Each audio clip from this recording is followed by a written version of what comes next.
Muito bem, estamos de volta com o nosso Gazeta Entrevista desta noite. Você sabe que o Gazeta Entrevista é um oferecimento especial da água mineral Verágua, produzida em nosso estado, obedecendo rigorosos padrões de qualidade. Água mineral é Verágua. Vou bater um papo com o advogado e pré-candidato a Senado pela coligação PMN-PV Democratas, Roberto Duarte Júnior. Ele tem 39 anos, nasceu em Porto Alegre, mas já está há mais de 20 anos no Acre, bem como sua família. Todos sabem, ele é filho do saudoso advogado Roberto Duarte, sobrinho do também saudoso advogado Rui Duarte. Roberto Duarte Júnior aceitou o convite da coligação DEM-PMN-PV para colocar o seu nome também na disputa. Ele é pré-candidato, como já falei, a senador. Como estão as andanças pelo interior? Como é que estão as alianças? O que ele pensa da política? Como ele tem avaliado esse momento do Acre e do Brasil? E também sobre outros temas também, como Telex Free. O Roberto ficou muito conhecido como advogado da Impactos aqui no Acre. Muito boa noite, Roberto. Boa noite, Alain. Tudo bem? Boa noite, tudo bem. Boa noite a todos que estão nos assistindo aqui. E é um prazer estar aqui mais uma vez, participar do seu programa e principalmente por conta dessa grande audiência e o sucesso que é o seu programa. Obrigado, Roberto. Como é que tem sido essa experiência política para você? Você sempre militou na área do direito, é jovem, conhecido também pela defesa do marketing multinível e agora entrando na política. Como é que tem sido essa experiência? Alain, ela tem sido maravilhosa. É uma experiência, eu tenho dito a todos, uma experiência única. Participar da vida política, ativamente da vida política, né? Eu sempre atuei nos fóruns cíveis e criminais como advogado, sempre na área jurídica, e nunca tinha atuado politicamente, efetivamente. E estou gostando muito, o contato com o povo é maravilhoso, a receptividade das pessoas é genial, o calor humano é gostoso demais, e andar com o meu pré-candidato ao governo, Tião Bocalon, é muito melhor ainda, porque ele é muito bem quisto, muito bem aceito em todos os meios aonde nós temos percorrido aí. Roberto, você integra uma coligação que terá pouco tempo de TV, uma coligação que não tem aquele suporte financeiro da outra coligação de oposição, encabeçada por Márcio Bittar, mas que tem a memória eleitoral muito forte de Tião Bocalon e também da força que tem o nome do deputado federal Henrique Afonso, do PV, que, afinal de contas, já aceitou ser o vice de Bocalon? Está confirmado? Com certeza. Nosso vice é deputado federal Henrique Afonso, um homem de honra, trabalhador, honesto, pastor evangélico, defensor dos princípios e das causas cristãs. É um cara honrado e, graças a Deus, nos orgulha ele ter aceitado ser o vice de Tião Bocalon nessa pré-campanha para o governo do estado do Acre. Muito bem. Como eu estava falando, vocês vão enfrentar aí duas forças bem mais equipadas, a Frente Popular e a outra corrente de oposição liderada por Márcio Bittar, Flaviano Melo, Wagner Salles, Gladson Cameli, entre outros. Segundo se ouve nos bastidores políticos, as pesquisas internas apontam uma diferença muito pequena entre Márcio Bittar e Tião Bocalon, nessa disputa para ver quem vai para o segundo turno com o governador Tião Viana, candidato à reeleição. A sua coligação está certa de que tem força, tem fôlego financeiro e, inclusive, fôlego de alianças para buscar essa vitória e ir para o segundo turno? Alain, com toda certeza. Eu tenho dito a todos que a nossa coligação são 3 partidos, na verdade 4. É o Democratas, o PV, o PMN e o quarto e principal partido nosso, o povo. Quem está do nosso lado é o povo. Então nós não temos o que temer. Estrutura financeira, tempo de televisão são importantes, mas não são fundamentais. Propostas são muito mais fundamentais e muito mais importantes do que dinheiro e tempo de televisão. Por exemplo, propostas. Você sempre defendeu a causa do marketing multinível, o Bocalon sempre defendeu a causa da produção, e Henrique Afonso, a defesa da vida e da família. Dá para juntar tudo isso? É nessas 3 bases, nesses 3 pilares que vocês vão fazer a campanha? Com toda certeza, com toda certeza. Nós temos propostas viáveis para o estado do Acre. eu tenho como falar para você das propostas na minha conjuntura com relação à minha pré-candidatura ao Senado da República. Pois não, me diga quais são. Uma delas é a redução, uma das bandeiras que vou lutar, é a redução da maioridade penal. Por quê? Dos 18 para os 16 anos de idade, podendo ainda o judiciário reduzir essa idade penal dos 16 até os 12 anos de idade naqueles crimes considerados hediondo, crimes bárbaros, tais como estupro, homicídio, latrocínio e, no caso de reincidência. Para onde iriam esses criminosos de 16 anos de idade? Para os mesmos presídios dos adultos ou seriam prisões diferentes? No momento que eles alcançam, que a gente reduz a maioridade penal deles, com certeza eles vão para o mesmo local de onde estão os outros delinquentes. Eles estão lá por quê? Irão para lá por quê? Porque cometeram crimes iguais ou muitas das vezes piores dos que são cometidos pelos maiores hoje. Aí o Estatuto da Criança e do Adolescente diz que, como são seres humanos com caráter e informação, ainda não têm a total consciência de seus atos, por serem imaturos, por não terem a consciência, a maturidade necessária para medir, para mensurar a gravidade de seus atos. Não seria interessante pensar numa proposta de cadeias especiais, penitenciárias especiais, já que você defende essa proposta, para esse tipo de delinquente, uma vez que as medidas socioeducativas já não teriam, segundo aqueles que defendem a bandeira da redução da maioridade penal, a eficácia para exercer a punição, a punibilidade no caso desses crimes? Veja bem, quem diz que esses menores de até 16 anos não têm o caráter formado ainda, não tem a consciência da gravidade. A sua consciência da gravidade daquele ato é o Estatuto da Criança e do Adolescente. Quem é que criou o Estatuto da Criança e do Adolescente? São os deputados federais e os senadores, homologado pelo presidente da República. Que é considerado, inclusive, uma das leis mais modernas do mundo na área da criança e adolescente.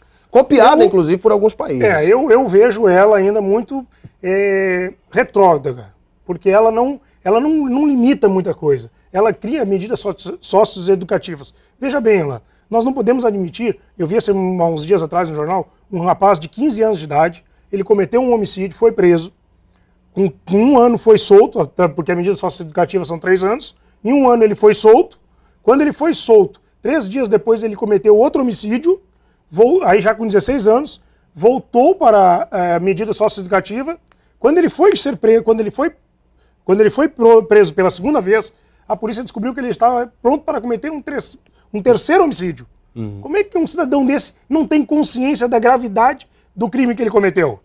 Aí eu te pergunto, alguns juristas, estudiosos do direito dizem o seguinte: ao se colocar um menor de 16 anos junto com outros presos mais experientes, aquele jovem que já está caminhando, iniciando sua vida no crime, poderia se tornar um criminoso ainda mais perigoso, que o ideal seria uma punição diferente, um encarceramento diferenciado para esses menores, até que eles pudessem ser ressocializados. O grande problema do Brasil, na tua opinião, não é nem a questão da maioridade penal, mas é a falência do sistema penitenciário que não recupera nem o menor e nem o maior, ou seja, as nossas prisões são depósitos de gente, são um absurdo, são os direitos humanos, as instituições internacionais, quando visitam, ficam estarrecidas com a barbaridade. Você não acha que teria que se lutar para mudar o sistema carcerário brasileiro, mudar a história, a cara das penitenciárias brasileiras? Concordo plenamente com você no quesito da ressocialização dos presos. Mas veja bem, a fragilidade da nossa legislação é que tem levado ao encarceramento dessa forma. Por quê? Porque as pessoas cometem um crime, sabe, com a sensação de impunibilidade. Então esse é o problema maior. Nós temos que fazer a reforma do nosso Código Penal, trazer ele para a atualidade, atualizarmos o nosso Código Penal, temos que reduzir a maioridade penal dos 18 para os 16 anos e, com isso, tornarmos a nossa legislação mais rígida. Por exemplo, aí os crimes diminuirão. O Código Penal está sendo reformado, tem algumas matérias aí. Existe um estudo. O que você achou? Você chegou a ler o relatório? Eu já dei uma lida, são mais de 800 indicações de inclusive, reforma. Inclusive o relatório do senador Pedro Táxi. Que foi colocado em 2012, é a PLS 236 de 2012. E ela está com 800 indicações para a reforma. Mas veja bem, o que acontece com o sistema penitenciário brasileiro? Ele está falido, como você mesmo colocou. Mas nós também temos proposta do sistema penitenciário brasileiro. Por exemplo? Nós temos que pegar, mudar o sistema de ressocialização. vamos fazer parcerias público-privada. Colocar o presídios privados? Não seria o presídio privado. Faríamos uma parceria público-privada, onde a gente colocaria assim uma parceria do sistema penitenciário com, por exemplo, uma fazenda, e colocaríamos naquela fazenda 50 presos, 50 detentos trabalhando, com, claro, tornozeleira e vigiados. Dali eles tirariam... As famosas colônias penais. Isso, dali eles receberiam um valor semanal ou mensal que seria pago pelo setor privado. Desse valor pago pelo setor privado, eles teriam 30% para gastar com a família, 20% para pagar com as suas despesas na penitenciária e 50% colocaríamos numa poupança para que eles tivessem um rendimento daquele dinheiro e quando eles fossem colocados em liberdade, eles pudessem começar a sua vida com algum dinheirinho inicialmente lá já depositado. Ou seja, uma ressolidação e uma poupança para o ex-detento. É uma proposta para o ex-detento. É uma proposta para mudarmos o sistema carcerário brasileiro. Mas para reduzirmos o número de presos hoje no Brasil, nós temos que modificar a nossa legislação. Ela está muito frágil. Ela está fragilizada demais. Você defende, por exemplo, penas mais duras? Com certeza. Penas de maior tempo de prisão e até a prisão perpétua, como muitos setores da sociedade clamam, ou seja, a certeza da punição de que o criminoso vai cumprir pelo menos metade da pena em regime fechado? Você defende isso? Penas mais rígidas, com certeza. Com relação à prisão perpétua, já não. Mas as penas mais rígidas. E aonde a gente tenha uma legislação que ela faça o cara cumprir a pena mesmo. Tá entendendo? Que ele cumpra... Porque no Brasil, com o sexto da pena cumprida, o cidadão já sai da cadeia, comete outros delitos. E já se torna reincidente. E a sociedade tem clamado por isso, porque o criminoso que comete crimes de maior potencial ofensivo permaneça na cadeia pelo menos metade da pena que lhe foi imputada. E aí nós temos que fazer a modificação e atualizar a nossa lei de execuções penais. A nossa LEP, que é para mudar esse sistema de tirar com 1/6, 2/5. Nós temos que buscar o melhor caminho para que ele cumpra o máximo da pena, mas que ele seja ressocializado quando desse cumprimento da pena. Aproveitar que você é advogado, alguns juristas dizem assim, mas Alan, o CNJ faz aqueles mutirões, tira um monte de gente da cadeia, pessoas que não estão preparadas para voltar à sociedade, outros estão, outros querem ter uma nova vida, mas muitos não estão preparados, porque os presídios estão abarrotados de gente, então tem que liberar a vaga. E aí acaba colocando na rua gente que não está preparada para voltar ao convívio social. Você acha que esses mutirões do CNJ realmente têm causado esse impacto negativo à sociedade? Veja bem, o CNJ só cumpre o que determina a legislação. Se o cidadão tem o direito de ter a liberdade, ele tem que ser colocado em liberdade. Quem criou as leis? Os deputados federais e os senadores. Então, nós não podemos colocar a culpa no judiciário. O judiciário somente cumpre o que determina a legislação. Vamos lá, vamos passar para frente, tem muito tempo para a gente falar aqui. Eu li no Facebook do glorioso Frank Lima. Agora é para valer. Muito prestigiado o afastamento do presidente do Sintesac e do secretário-geral Frank Lima.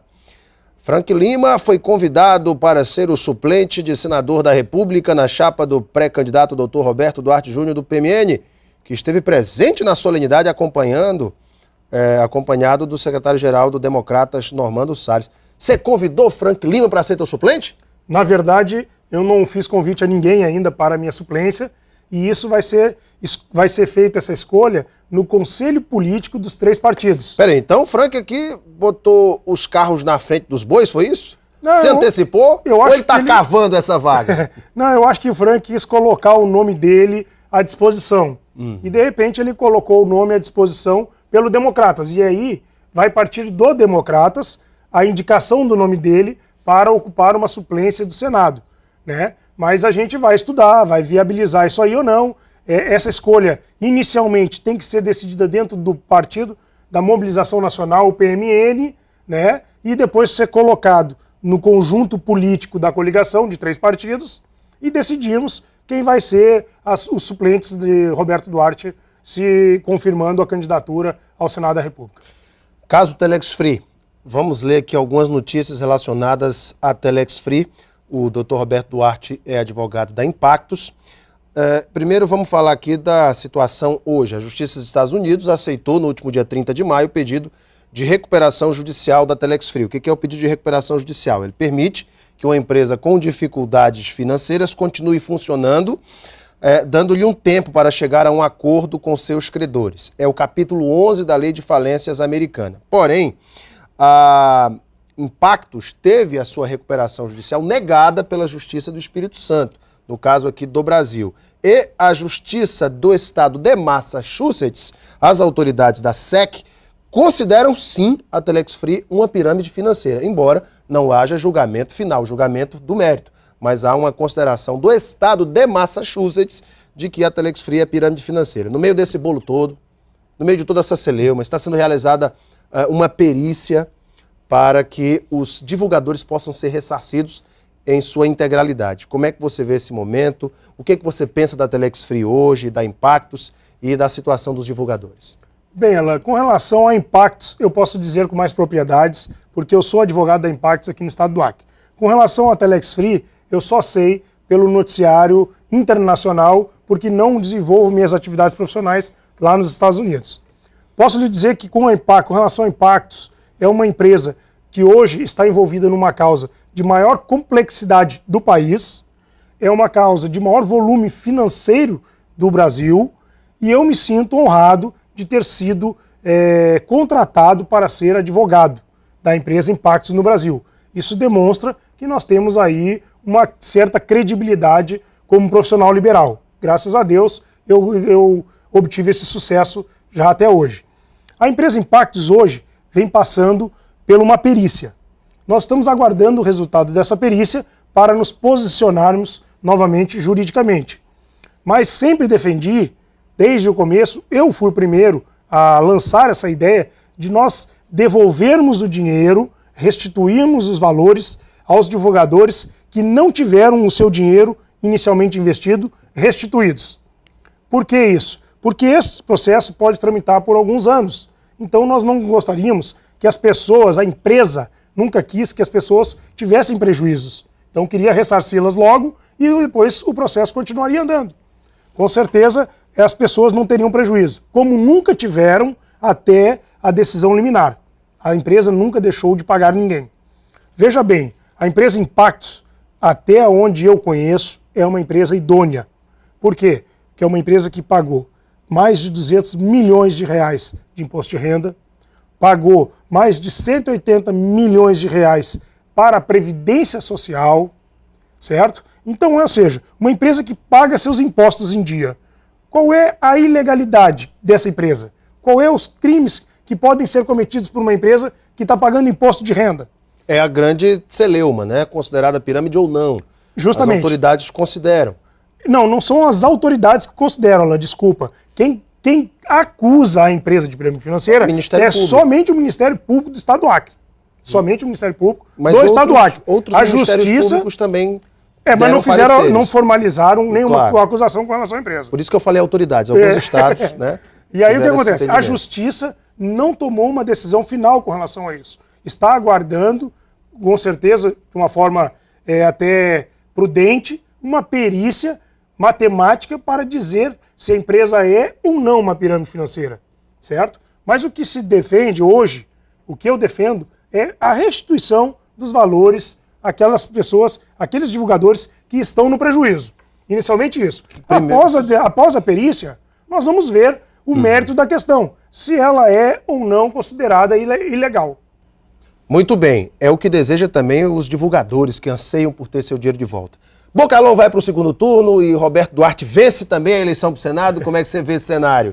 Se Deus quiser, nós estamos com um pensamento muito positivo, né? Com a eleição do Bocalhão para o segundo turno, nós temos uma convicção dessa certeza, porque as pesquisas internas têm dito isso, e a simpatia, a presença do Bocalhão na rua, ela tem demonstrado isso.